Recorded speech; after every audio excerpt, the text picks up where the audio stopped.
제50장. 요셉이 그의 아버지 얼굴에 굽으려 울며 입맞추고 그 수종드는 의원에게 명하여 아버지의 몸을 향으로 처리하게 하매 의원이 이스라엘에게 그대로 하되 40일이 걸렸으니 향으로 처리하는 데는 이 날수가 걸림이며 애굽 사람들은 70일 동안 그를 위하여 곡하였더라.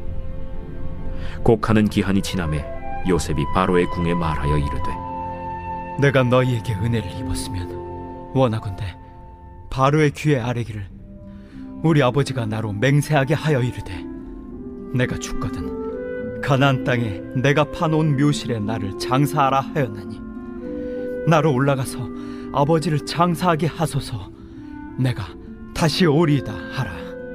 바로가 이르되 그가 내게 시킨 맹세대로 올라가서 내 아버지를 장사하라. 요셉이 자기 아버지를 장사하러 올라가니 바로의 모든 신하와 바로 궁의 원로들과 애굽 땅의 모든 원로와 요셉의 온 집과 그의 형제들과 그의 아버지의 집이 그와 함께 올라가고 그들의 어린 아이들과 양떼와 소떼만 고센 땅에 남겼으며 병거와 기병이 요셉을 따라 올라가니 그때가 심히 컸더라. 그들이 요단강 건너편 아닷 타작마당에 이르러 거기서 크게 울고 애통하며 요셉이 아버지를 위하여 7일 동안 애곡하였더니 그 땅 거민 가나안 백성들이 아닷 마당의 애통을 보고 이르되 이는 애굽 사람의 큰 애통이라 하였으므로 그 땅 이름을 아벨 미스라임이라 하였으니 곧 요단강 건너편이더라. 야곱의 아들들이 아버지가 그들에게 명령한 대로 그를 위해 따라 행하여 그를 가나안 땅으로 메어다가 마므레 앞 막벨라 밭 굴에 장사하였으니 이는 아브라함이 헷 족속 에브론에게 밭과 함께 사서 매장지를 삼은 곳이더라. 요셉이 아버지를 장사한 후에 자기 형제와 호상꾼과 함께 애굽으로 돌아왔더라. 여러분 가장 최근에 참석했던 장례식이 어떤 장례식입니까? 저는 올해 초에 이 막내 외삼촌 장례식장에 참여했던 그런 순간들이 아직까지 기억이 나는데요. 여러분들도 다 이 장례식장에 다녀온 경험들이 최근에 계실 수도 있을 겁니다. 여러분 장례식을 가면 주로 누가 슬퍼합니까? 아무래도 가장 많은 사랑을 받았던 사람이 주로 슬퍼하죠. 어떨 때는 가장 속을 썩인 사람이 가장 슬퍼하기도 합니다. 자, 오늘 말씀도 그런 부분들인데요. 1절에 보시면은 요셉이 그의 아버지 얼굴에 굽으려 울며 입맞춥니다. 울죠. 그리고 2절에 그 수종들은 의원에게 명하여 아버지의 몸을 향으로 처리하게 하매 의원이 이스라엘에게 그대로 하되 40일이 걸렸으니 향으로 처리하는 데는 이 날수가 걸림이며 애굽 사람들은 70일 동안 그를 위하여 곡하였더라. 자, 40일이 걸렸다라고 나옵니다. 여러분 이 기간은요 참 이걸 눈으로 들여다보기 참 거북스러운 장면들이 이렇게 이어지는 기간들이죠. 이 이집트의 장례 절차를 보면은 몸 안의 모든 장기들을 뇌라던가 이런 모든 것들을 다 꺼내서 그릇에 담고 시신을 딱 비워놓은 상태에서 그 시신의 안을 방부제와 향료 등으로 채워넣는 과정들이 있습니다. 이게 애굽식 장례인데요. 굉장히 긴 기간이 지속되고 있죠. 40일이 걸렸고 향으로 처리하는데 그 날수가 걸림이며 애굽 사람들은 70일 동안 또 그를 위하여 곡하는 긴 장면이 나오고 있습니다. 이 오랜 장례 기간은 죽음이 거꾸로 삶을 붙들고 있다라는 것을 보게 됩니다. 이게 세상 사람들의 삶의 방식이죠.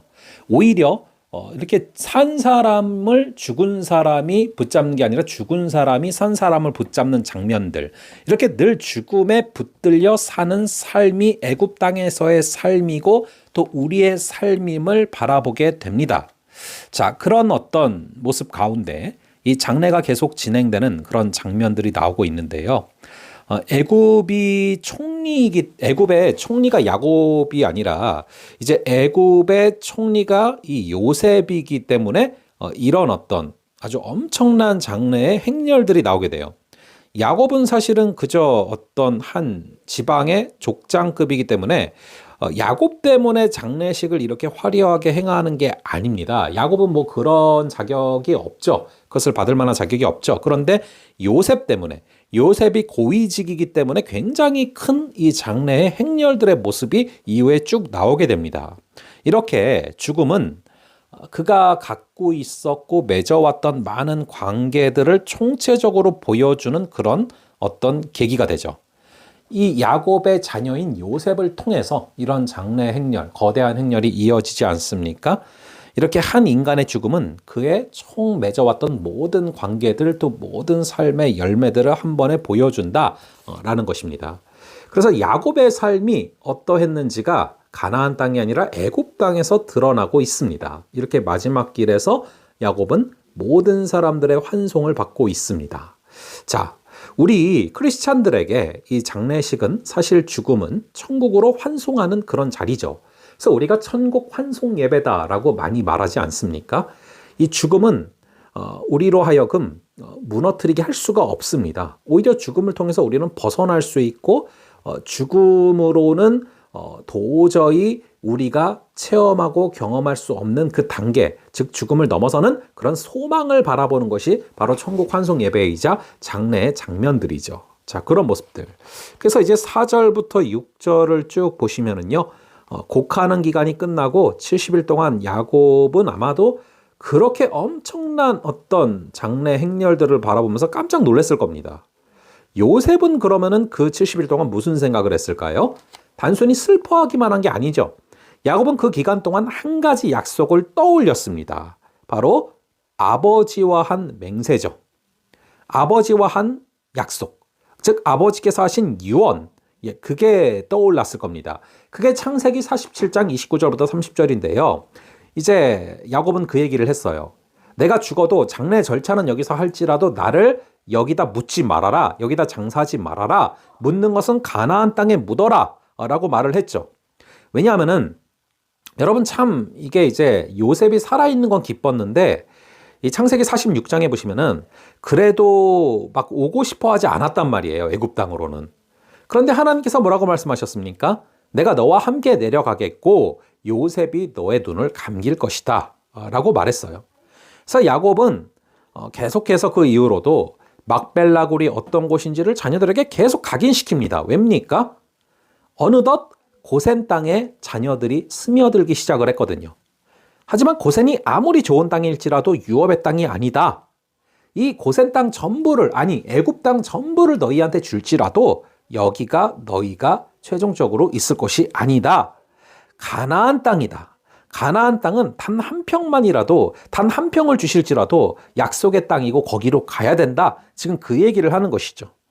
여러분, 애굽이 이 땅에 어떤 영원히 머물 그런 거처가 아니다라는 것을 야곱이 말한 것입니다. 신앙 중심으로 살아가야 함을 말한 것이죠. 오늘 우리도 이 땅이, 이 세상이 영원히 머물 곳이 아니다라는 것을 가슴에 새기며 살아갈 수 있기를 바랍니다. 여러분, 여기가 영원한 곳이라면 여기가 영원한 것처럼 살아야죠. 하지만 안 죽는 사람 있습니까? 아무도 없어요. 모두가 죽습니다. 그 얘기는 여기는 어쩔 수 없이 나그네 길이고 죽음 이후에 우리가 갈 그 영원한 곳, 그것을 사모하며 살아가는 것이 훨씬 더 합리적이고 지혜로운 길이라는 것이죠. 오늘도 영원을 사모하고 우리가 갈 그 본향을 사모하며 살아갈 수 있는 역사가 있기를 간절히 바랍니다. 잠시 기도하겠습니다. 아버지 하나님, 아무리 화려한 애굽과 같은 세상에서 편한 삶을 살고 있을지라도 우리가 돌아갈 곳이 있다는 것을 잊지 말고 살아가게 하여 주시옵소서. 아버지, 우리가 하나님의 자녀로서 이 땅에서 기쁨을 누리며 살아갈지라도 주님 계신 영원한 나라를 마음에 품게 하시고 세상은 사라지나 본향은 영원함을 기억하게 하여 주시옵소서. 아버지 하나님, 우리 주님께서 오늘도 우리를 하여금 이루게 하실 모든 일들을 온전히 이루며 그 천국을 바라보며 오늘 하루를 살아가게 하여 주시옵소서. 감사드리고 이 모든 말씀 우리 주 예수 그리스도의 이름으로 기도합니다. 아멘. 그럼 또 다음번에 뵙도록 하겠습니다.